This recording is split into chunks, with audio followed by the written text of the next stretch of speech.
que vamos a platicar sobre su nuevo documental. Te convertiste de hecho en un documentalista comprometido. Hoy tenemos una gran invitada. Marta Anaya, la entrevista. Doctor Mauricio Rodríguez Álvarez, qué gusto saludarlo, aunque sea a la distancia, qué remedio, ¿verdad? Hola Marta, ¿cómo está? La saludo también a la distancia y a todo su auditorio. Muchísimas gracias por invitarme. No, hombre, al contrario, déjenme presentarlos. El doctor Mauricio Rodríguez Álvarez es profesor de virología de la UNAM, de la Universidad Nacional Autónoma de México, y es además el vocero de la comisión de la propia UNAM para la atención de la emergencia del COVID-19. Así Y es. bueno, a partir de ahí, déjeme empezar por un tema que va y viene intermitentemente a nivel internacional.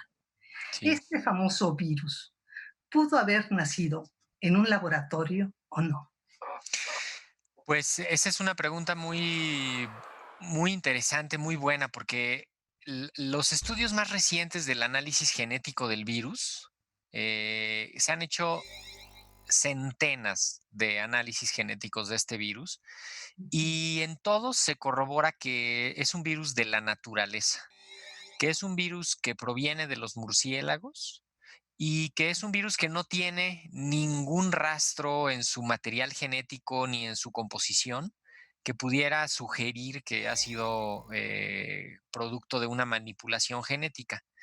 Esto lo podemos saber con mucha certeza porque cuando se hace cualquier manipulación genética de un microorganismo, casi siempre, prácticamente siempre, se deja alguna huella en el material genético. Y cuando se revisa y se vuelve a revisar, pues volvería a aparecer este rastro que se dejó. En algún Estos momento, o sea, virus, no puede ser el asesino perfecto, ¿no? no, además, tiene, o sea, estos virus coronavirus son una familia de virus que están pues, desde hace muchísimo y que infectan muchos tipos de animales. Bueno, de hecho, había habido dos previas en el 2002 y en el 2012-13 en las que unos coronavirus habían saltado de los murciélagos a un hospedero intermediario que en algún caso fue el camello y en otro fue una civeta, un pequeño mamífero que vive en los árboles, y de ahí saltaron al ser humano y causaron epidemias en el ser humano. Entonces, Pero entonces sí descartamos esa idea de que pudo haber sido implantado, que si llevado a Estados Unidos, a Rusia o a China sí, o tal. no, absolutamente, absolutamente es una...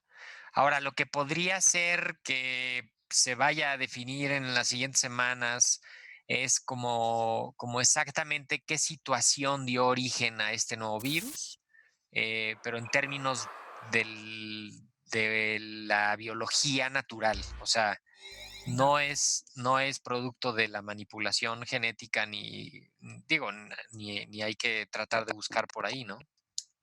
Muy bien. Doctor Mauricio Rodríguez Álvarez, hay otro tema que también ha ido cambiando a medida que se conoce más este coronavirus, y es que al parecer ingresa ya no directamente hacia los pulmones, sino entraría por la vía de la sangre, ¿no? Circulatoria, y Sí. produciría trombos, y estos a sus vez irían a distintos órganos. ¿Qué tan cierto, qué tan Sí. posible es esto? Bueno, ahorita ya se están empezando a recabar mucha información de estudios ya post-mortem de varios países, que eso es súper útil. Esa información es muy valiosa, sobre todo para los países que vamos como atrás en la epidemia, como a los que vamos en el vagón de hasta atrás, porque ya vimos lo que pasó en China y lo que hicieron en China, lo que pasó en Italia y lo que hicieron en Italia, lo que pasó en Estados Unidos y lo que hicieron en Estados Unidos, ¿no? Un poco tratando de resumirlo así. eh, a grandes rasgos. Eh, Casi todos los virus, y estos no son la excepción, tienen un ciclo en el que primero entran a un sitio en particular, que en este caso es la nariz y la garganta, y ahí hacen una primera infección local, ¿sí? Hacen una infección en el epitelio, le decimos, en la piel que está por dentro de la nariz y la garganta, se le pegan a las células, se meten a las células hacen más virus, porque de eso se trata el ciclo de los virus, y entonces se dañan las células y eso provoca parte de los síntomas, los signos y el daño que se genera. Ahí hay un momento en el que el virus se va también hacia la parte interior del cuerpo, digamos, por el otro lado de la célula, ¿sí? Si pensamos en que una célula del epitelio podría ser esto y que hacia acá arriba está el moco y hacia acá arriba está la salida de la nariz, pero Ujú. hacia acá abajo está la sangre y está pues estrictamente el resto del cuerpo. Entonces, muchos virus lo que hacen es que en su primer sitio de llegada se producen muchos virus y algunos se van hacia el interior por la sangre y se van a buscar otros órganos y muchas veces es el hígado, los riñones, el vaso, ¿sí? Ujú. Y ahí vuelven a encontrar un sitio ideal, se vuelven a preparar para que alguna célula de ahí los vuelva a multiplicar y entonces se hace otra gran cantidad de virus ya prácticamente dentro de la célula, de la sangre, y de ahí se van a otro lado. La Entonces, implicación un poco de esta pregunta más bien es que la quiero enfilar hacia esto. Cambiaría totalmente el tratamiento, o sea, ya tendría que ser un tratamiento vía anticoagulantes con, no sé, otro tipo de pues es que medicamentos, ¿no? justamente lo iba yo a como aterrizar hacia ella, es que entonces en estas etapas hay un punto en el que hay daño en el pulmón propiamente, pero además hay daño, pues falla orgánica múltiple, porque se va el virus estrictamente para todos lados. Y uno de los componentes de la falla orgánica es la coagulación intravascular.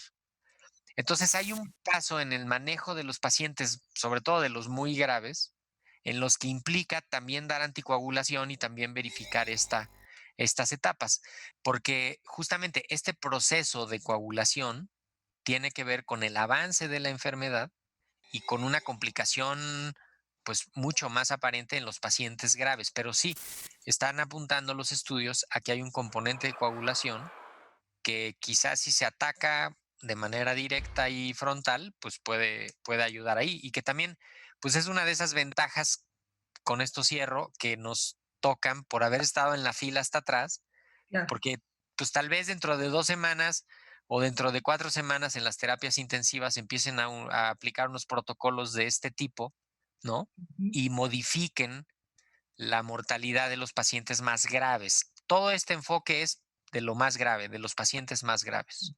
Pero fíjese que también hay otro tema que también se está hablando, que es a propósito del asesino perfecto, ¿verdad? Que hay un momento en que es una neumonía silenciosa que le llaman Sí, ustedes, ¿no? Y que bien podría detectarse porque con el mismo oxímetro se llama, ¿no? sí, El que mide el nivel de oxigenación, en el que pulso, en se el pone en dedo, el ¿no? dedito, que es sencillísimo, ¿no? Sí, sí, sí. Y que así se podría detectar. ¿Qué tan posible y válido es esto? Sí, Por sí. lo que se ha visto también ahí justamente, esos son los oxímetros de pulso. Y ahí ¿No? hay una Sí. pantallita, ¿no? Que dice un numerito o un foquito de color, de hecho. De hecho, creo que es ahí creo Un que se numerito, alcanza a sí, ver. ahí va a aparecer un numerito y Ajá. seguramente ahorita nos va a decir que tienes 98, No, 97. tengo menos, pero A eso es ver. normal en mí, tengo Ah, como ok. 94, así. Ajá, entonces, que fíjate, esto también ahorita regresamos a esto y nos ilustra algo muy, muy interesante. Justamente cuando esta enfermedad se llama, o sea, el virus se llama SARS-CoV-2 y Ajá. causa la enfermedad que se llama COVID, que es una nomenclatura que se puso. SARS significa síndrome agudo respiratorio severo. Y la característica de esa enfermedad es que es una enfermedad respiratoria aguda severa. O sea, Sí. evoluciona rapidísimo. Los Ajá. pacientes se complican rapidísimo. Entonces, ese es un problema que tiene esta enfermedad, porque de pronto podría parecer que va bien, que va bien, que va bien, pero de pronto se cruza un umbral y Ujú. el paciente empeora en cuestión de horas. Entonces, justamente una de las propuestas es que a los pacientes que tienen mayor riesgo de complicaciones o a los que empiezan a tener algún dato de neumonía o algún dato de que no se controló la enfermedad a tiempo, si les aplicamos este oxímetro, de hecho estos oxímetros los estaba dando el gobierno de la ciudad en las cajitas que estaba mandando a El los kit que le domicilios, ¿no? llaman. Ujú, ujú. El kit de ayuda para el COVID, ¿no? Sí, junto con el termómetro, sí. Con un termómetro, exacto. Entonces, si ves que la fiebre persiste, entonces ya tienes un elemento. Si ves que pudiera haber algún problema respiratorio, la tos no cede y hay algún avance de la enfermedad, claramente ahí la enfermedad no se está controlando. Y ¿En regreso a lo qué del, momento de la oxigenación habría que? exactamente, regreso a ese punto porque hay que saber cuánto habitualmente tiene la gente para poder decir que ya está mal, ¿no?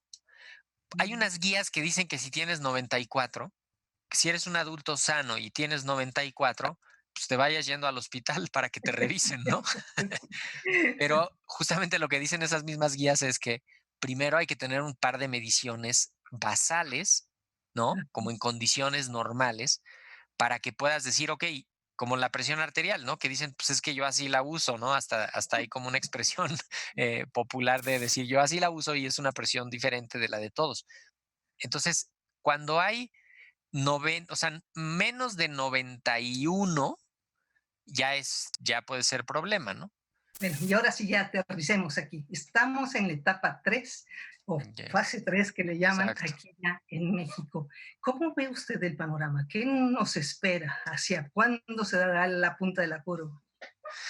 Pues la etapa 3, la característica de la etapa 3 es que ya hay muchísimos casos y el contagio ya se ocurrió, ya está acelerándose el contagio y entonces al mismo tiempo, pues unos días después aparecerán los casos, ¿no? Esa es como la dinámica de esas etapas. La etapa 3, el principal actor es el hospital. Lo hemos dicho, lo hemos escuchado en otros foros, que en realidad la etapa 3 es un asunto de, pues, de preparar hospitales e infraestructura para recibir muchos casos. Según las proyecciones que se tienen ya ahora con mucha certidumbre por los datos que las alimentan, que son ya datos verídicos, Ujú. podríamos esperar uno de los picos de mayor actividad hacia el 10 de mayo, eh, para que esos días haya más casos nuevos diario. Ujú. Y un poco para darnos una idea de la magnitud, las estimaciones en la Ciudad de México y el área metropolitana más o menos andan por el orden de, pues, casi 5,000 casos diario nuevos. Nuevos, guau. Si pensamos que 80%, 85% van a quedarse en su casa, van a tener una enfermedad leve que la van a poder ahí controlar, pues no está tan grave. Pero si pensamos en que el 15% va a necesitar acercarse a un hospital y que el 5% va a necesitar atención en serio con muchas máquinas y muchos equipos, pues son varias centenas de pacientes diario. Ahorita tenemos 10,000 y pico de contagiados, no positivos, así, Tenemos 10,000 y pico de acumulados. acumulados. O sea, ya Guau. llevamos casi 2 meses teniendo casos. Entonces, hace un par de días comenzó la Secretaría a modificar la forma en la que presenta la información para hacer énfasis en Ujú, los números absolutos acumulados, pero además en los números activos, o sea, en los pacientes activos, ujú. que son los que están dentro de los primeros 14 días del inicio de los síntomas. Eso es muy importante porque si decimos justamente tenemos 10,000 casos, pues nos imaginamos que ahí siguen los 10,000 casos. Pero cuando ya nos dicen de esos 10,000 casos, hay 60% que ya se curó, que ya salió. Ah, ok, entonces tenemos 3,500 casos activos.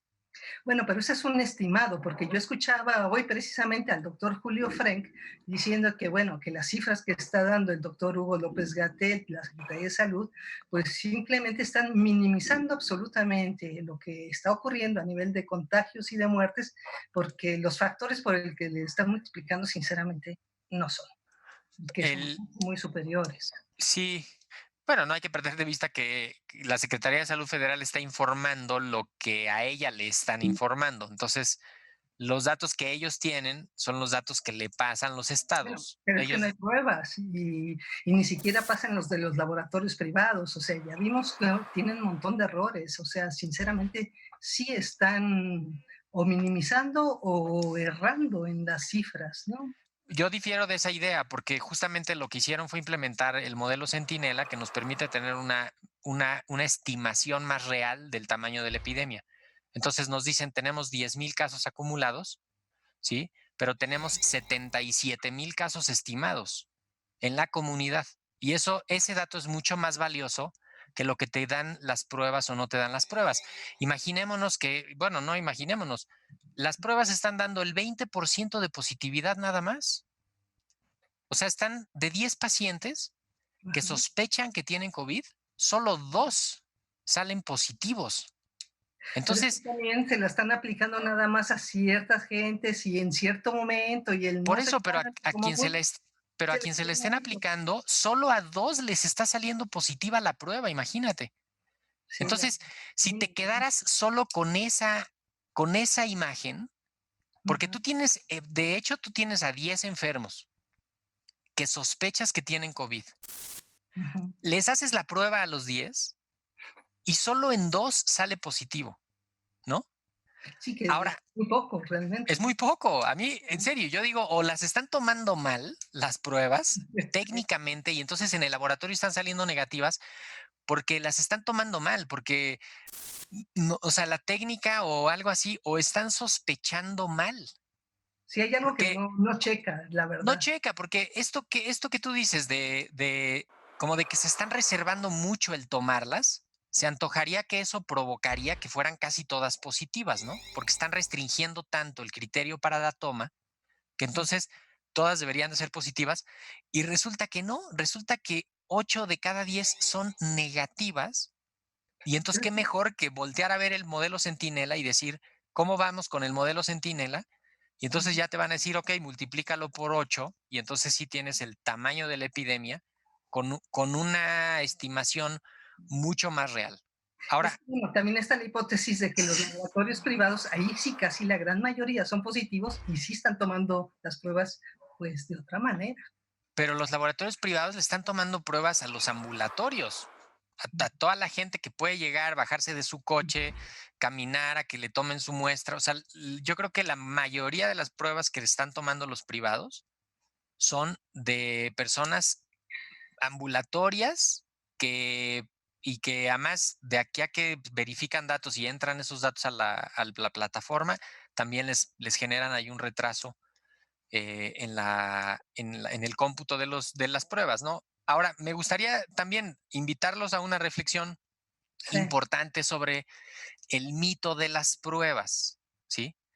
Todo el mundo cree que las pruebas nos van a salvar pues y todo lo el dice mundo la dice, propia Organización Mundial de la Salud, por pruebas, eso, pruebas, y pruebas. ellos también dicen, hagan pruebas y hagan pruebas como si eso fuera la solución, ¿sí?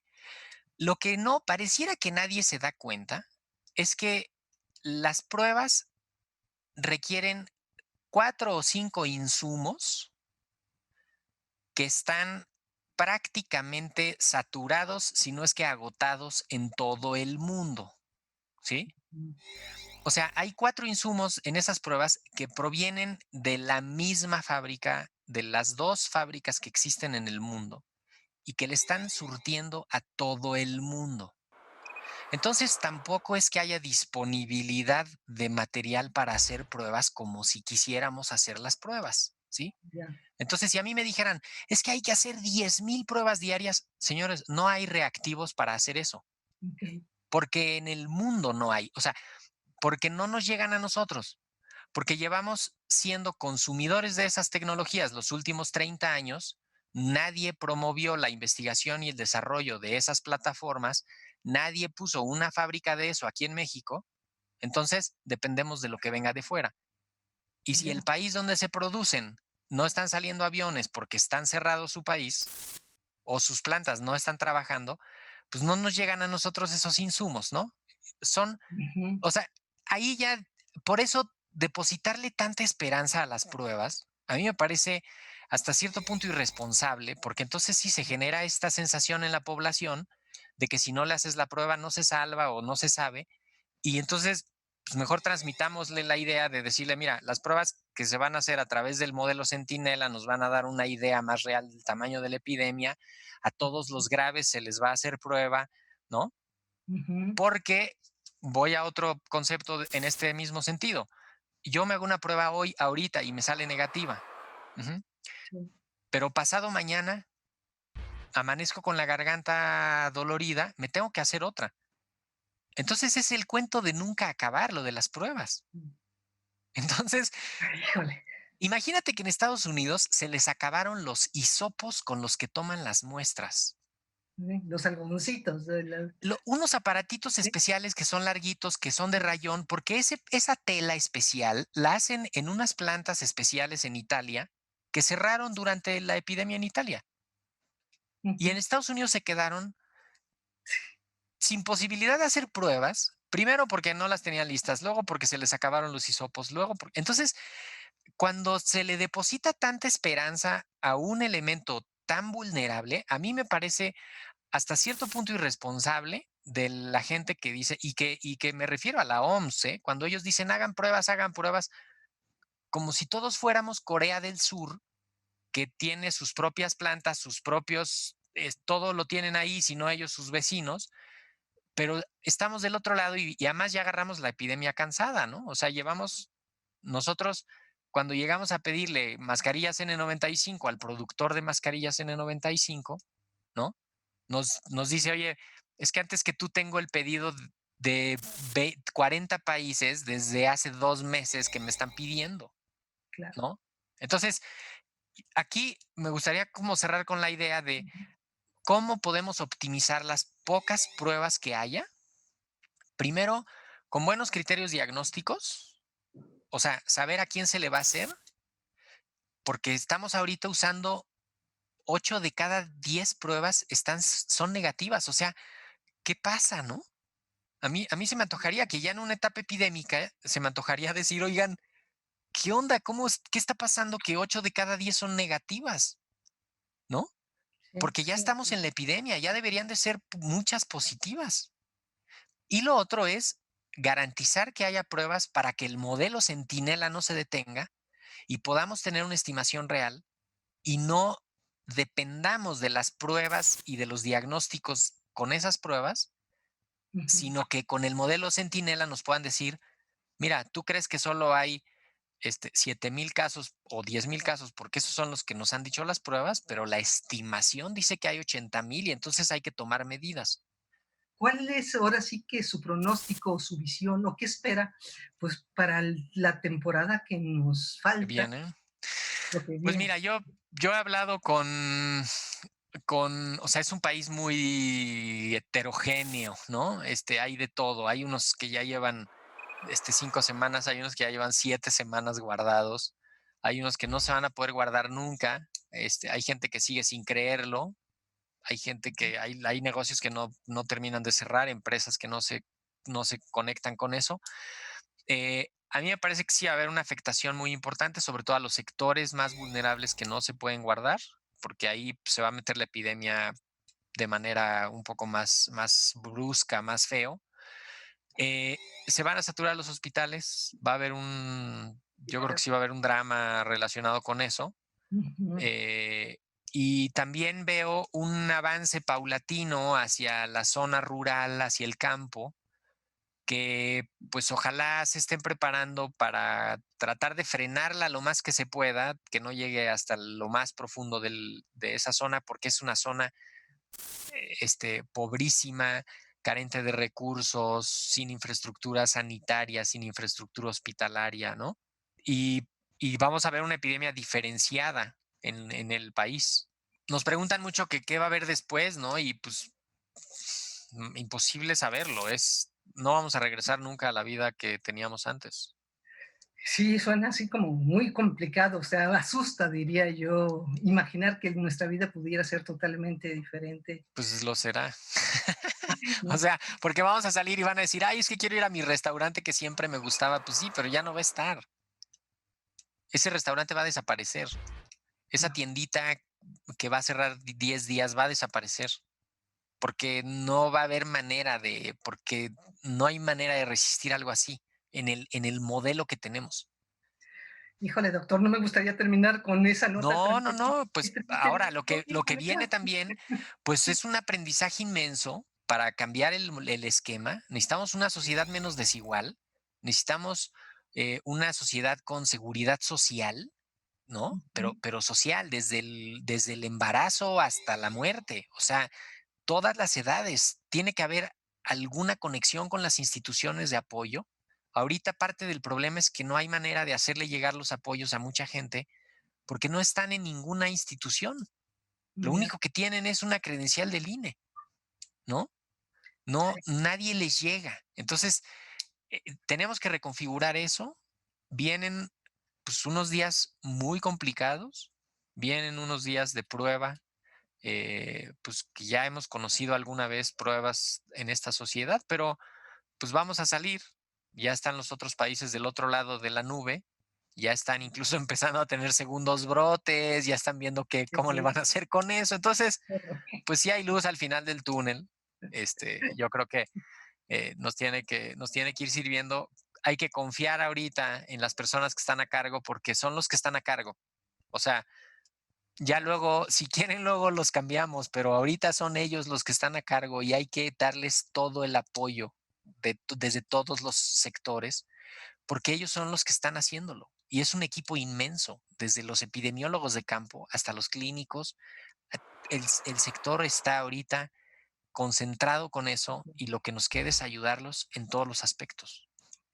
Pues muy bien, muchísimas gracias, doctor Sí, Mauricio Marta, Álvarez. Qué muchísimas gusto. gracias por invitarme y un saludo a su audiencia y pues esperamos vernos muy pronto. Esperemos que sí. Gracias por la charla. Que vamos a platicar sobre su nuevo documental. Te convertiste de hecho en un documentalista comprometido. Hoy tenemos una gran invitada. Marta Anaya, la entrevista.